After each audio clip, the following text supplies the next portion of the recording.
You're listening to the IELTS podcast. Learn from tutors and ex-examiners who are masters of IELTS preparation. Your host, Ben Worthington. Hello there, IELTS students. This episode we're going to look at vocabulary. And a lot of students worry about vocabulary, whether they're using the right words, whether they're using academic vocabulary. And to be honest with you, it's quite a justified worry because about 25% of your score, both in the writing and the speaking, is based on your use of vocabulary. Okay? And maybe just classified as lexical resource or some other name, but either way, it's very, very important. And in this podcast, we're going to look at different ways to boost your vocabulary, okay? And this is really important, as I said, because if you're wanting to score 7, 8, or 9, then you're going to have to use lexical expressions. You're going to have to use the collocations, and you're going to have to be very careful with your word choice. That's using the right word in the appropriate moment. Okay? But first, before we start, so what I wanted to share before we start was just a phrase I read the other day.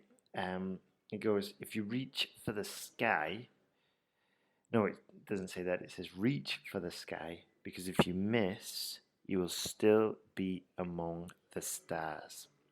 You see? And I just wanted you to bear that in mind while you're preparing for your IELTS. Like if you're shooting for band 7 or band 8, then why don't you just start with your preparation and prepare as though you were aiming for a 9, and then you'll have much more determination, much more discipline, because you'll have to put in the hours necessary as though you were aiming for a 9, you see? And yeah, that kind of attitude. Another attitude which I think would be insanely valuable for you is probably the same attitude as the Japanese manufacturers had. It is basically called Kaizen, and it's a philosophy, an attitude of just constant improvement. And in the sentence guide course, I tried to develop this because you get about 8 essay checks, and after each essay check, you have to make a list of your errors. You have to submit this list of errors to the tutor or to myself, whoever's doing the essay correction. And then you have to make note of what the mistakes were, and you have to try and avoid making the same mistakes again. So it's this same philosophy, and it's really what's helped in pushing students to get in really good scores. It's this philosophy of Kaizen. So I'd jump on Wikipedia and just read about that, because it's a useful philosophy to adopt. Now, let's have a look at vocabulary. We're going to look at 5 easy ways to boost your vocabulary, to get the vocabulary, to keep the vocabulary you need to score high. Right then. So, number 1, learn and write down about 6 useful words every day, but not just everyday words, okay? What I want you to do is use the words from the academic word list. Now, if you go to the blog post, if you just go to IELTSPodcast.com, there you'll find a link, or you can just put it in Google, but there's the academic word list. And what this is a list of all the most common words found in academic literature. So if you use these words in your writing, you're closer to writing in that academic style that IELTS requests for you. It's also called English for Academic Purposes. So just go to Google, put academic word list, and you'll see it there. These are the most common words you will find in academic literature. Okay, so there's like different sublists, and so they've got the most frequent ones, you've got the most and then the less frequent ones, but here's just a few of them. So we've got benefit, define, environment, factor, issue, research, vary. And here's just one exercise that I suggest to my students when I receive essays and they say the most important, for example, I'll just give you a sentence, the most important thing to consider when evaluating, I don't know, global warming's effect on the earth. Yeah, we can go through that sentence, and if you were listening carefully, you would have heard the most important thing. Now, what could have we changed? What could we use instead of thing? What word could we use that sounds more academic? Well, we could have said factor. We could have said issue. Yeah. So it's just one small way to improve your language skills. Okay, and like I said before, if you go to IELTSPodcast.com, find this post. It'll probably be in the writing section, and you'll find a link to the academic word list. I'll probably just post a PDF up there, and why not do that exercise? Write an essay, go through, and just try and change some of the words. Next, we're going to look at creating word families. Okay, so number 2 on the way of boosting your vocabulary. Okay, we're going to look at word families. So what this means is, like in English, okay, when we learn one word, usually it's got a root. For example, the noun residence, okay, means a person's home. But from this noun, we can get the verb to reside, okay? I'm currently residing in Budapest, for example. And then we can get the adjective residential, okay, from the noun form. Let's see. So I live in a residential area. And can you see, just from one word, if we know the formulas, we can boost our vocabulary significantly. And I don't know about the other languages, but I know this is quite true for European languages, because it's the same in Spanish. And it's basically a case of learning the formula. Okay, just like we learned the formula of putting ed on the end if we want the past tense, we can also get nouns, verbs, and adjectives from the same root. Okay, but we just need to know the formulas for transforming them. Another way to boost your vocabulary is to learn about the suffixes and prefixes, and I've talked about this previously. You know, like if you put pre before a word, okay, we could say a pre-game strategy. It just means a game, a strategy to do before the game, because of the prefix pre, okay? And yeah, it's really quite interesting. I find it super interesting anyway. But what you can do is just look at all the different origins of those. Like, you know, if you put D in front of something, we can say decompose instead of compose. And now we've boosted our vocabulary. We've doubled it just by using that structure. So I want to compose a song, yeah? And it's not always sort of like the opposite, but for example, I want to compose a song, yeah, and then put D on, and that means sort of like the reverse, and decompose. For example, the rubbish in my garden is decomposing. Okay, so jump online and just do a tutorial. Just put into Google suffixes and prefixes, get onto YouTube, watch it, and you'll find that there are formulas there where you can basically increase your vocabulary substantially just by learning the rules and experimenting by putting the prefixes and suffixes onto the words and finding new words. Okay? Right then. So the next skill we can learn to boost the vocabulary, okay, number 3 is paraphrasing. So paraphrasing basically means to rewrite or reiterate a sentence or a phrase in another way. I'll give you an example. The huge block of flats will be demolished by the end of the school quarter. Okay? The huge block of flats will be demolished by the end of the school quarter. can be rephrased to, the enormous apartment block will be torn down by the end of the school semester, okay, or school term, depending on which vocabulary you're going to use, either British or American. So the key to successful paraphrasing is to identify the key words and then find synonyms. So there's quite a few. We've put, instead of huge in the first sentence, we changed that to enormous. Instead of block of flats, we said apartment block. Okay.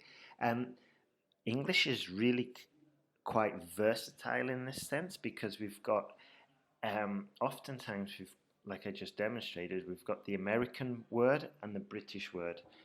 And with regards to vocabulary, the English language is quite flexible like that, and the examiners are rather flexible. But what they're not flexible with is the grammar rules and the spellings. So if you're going to use American spellings, use American spellings throughout all your writing. And likewise, if you're going to use British ones all the way through. You won't get punished for using just American or just British, but you will get punished for mixing them both. And that goes, and that's the same for your grammar rules as well. Okay. Now then, so let's see. Here's another way to boost your vocabulary. The fourth method is making a list of linking words. Okay, and we need to remember that coherence and cohesion is one of the four principles in the criteria used to score your exam. Okay, both in the speaking and the writing. So this is why it's essential to use these connectors and linking words in creating a very succinct, logical, and lucid argument. Okay, by lucid argument, I mean clear, basically. So the connectors will be important when you develop your opinion and you debate. Okay. So yeah, when you develop your opinion and when you're debating. So I'm just going to give you a very brief overview. So if we want to present a point, we can say firstly, okay, if it's like the body paragraph, for example, firstly, the rise of global warming is largely attributed to the increase in factory production, blah, blah, blah. Okay, and then if we wanted to go further, adding more information, we can say, moreover, this phenomenon is emphasized in countries that are developing and are using a lot of natural resources. Okay, and we can also, what's interchangeable with moreover, we can say additionally. And by the way, these are for your writing, not for your speaking. It's not common to use moreover and additionally in this formal academic word list in our speaking. Okay, so, and if we want to contrast information, we can say in comparison. Okay, so I'll just give you an example. Firstly, the issue of global warming has caused serious problems amongst the Western world. Moreover, each country appears to be blaming the other country.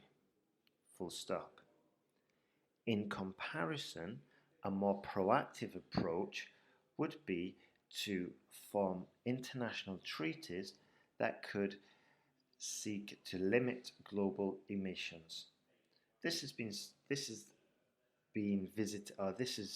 seen with the Kyoto Agreement in the early 90s.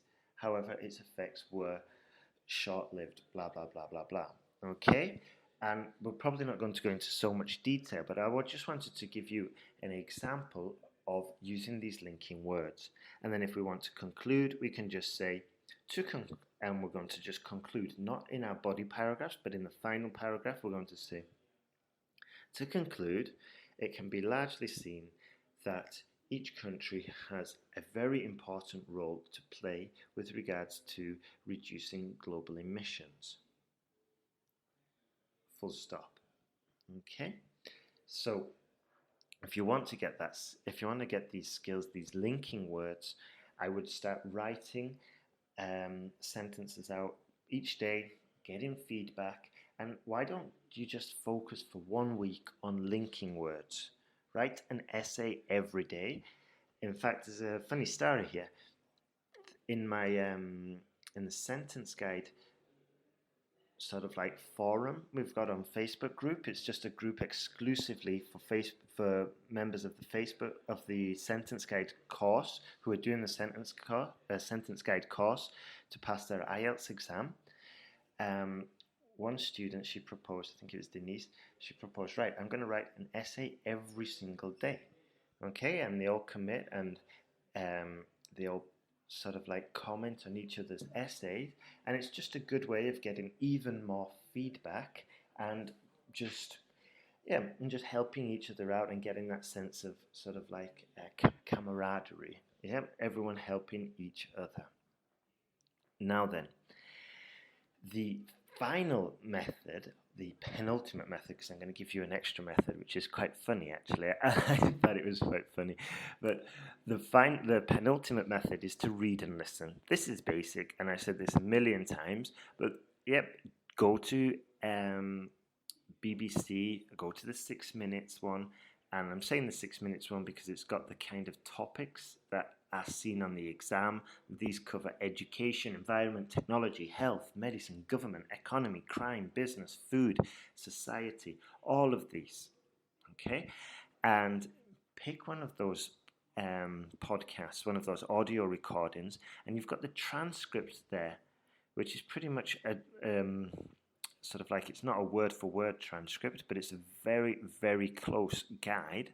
And listen, and not only are you going to hear the words produced, hear the words used, but you just engage in more sentences, and you can go through the transcript, highlight the important words, and even in this audio recording, they've got definitions and descriptions of each of the tricky words, and the tricky words they're highlighting and emphasizing, and they even comment on them at the end of the podcast.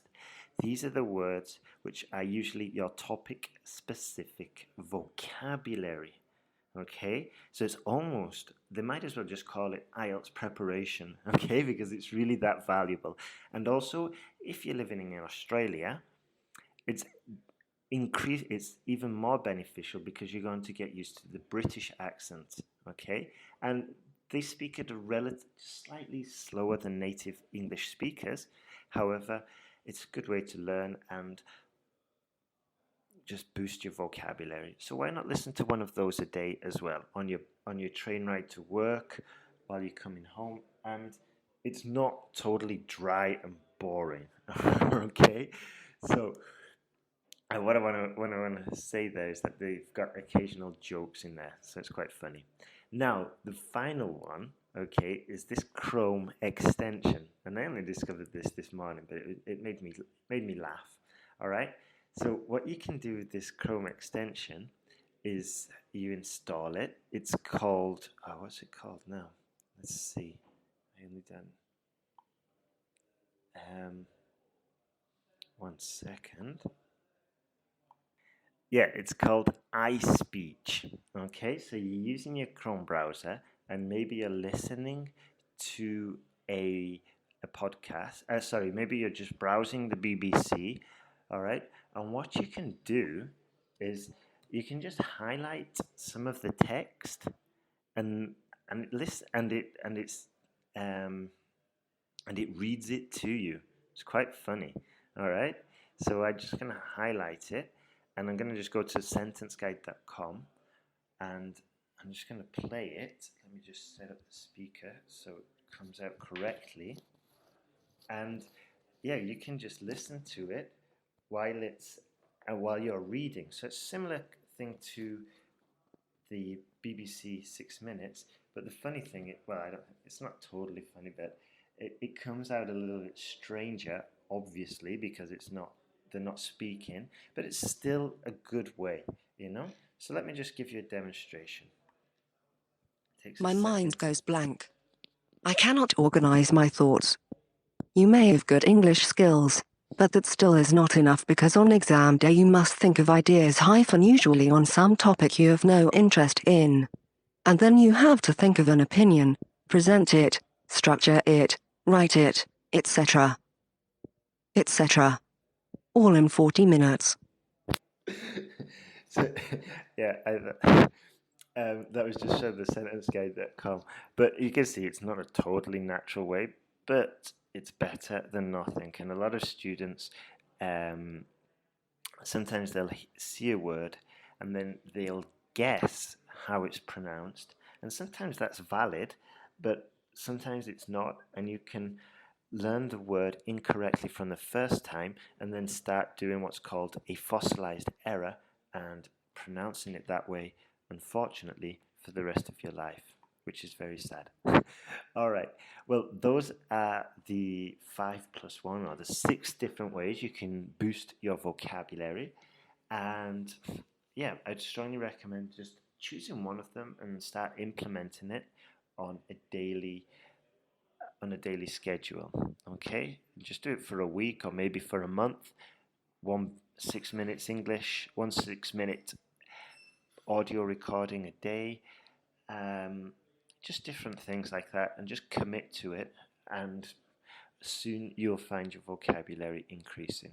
Okay, have a fantastic day and all the best. And remember what I said at the beginning, reach for the sky, because if you miss, you'll still be among the stars. Take care.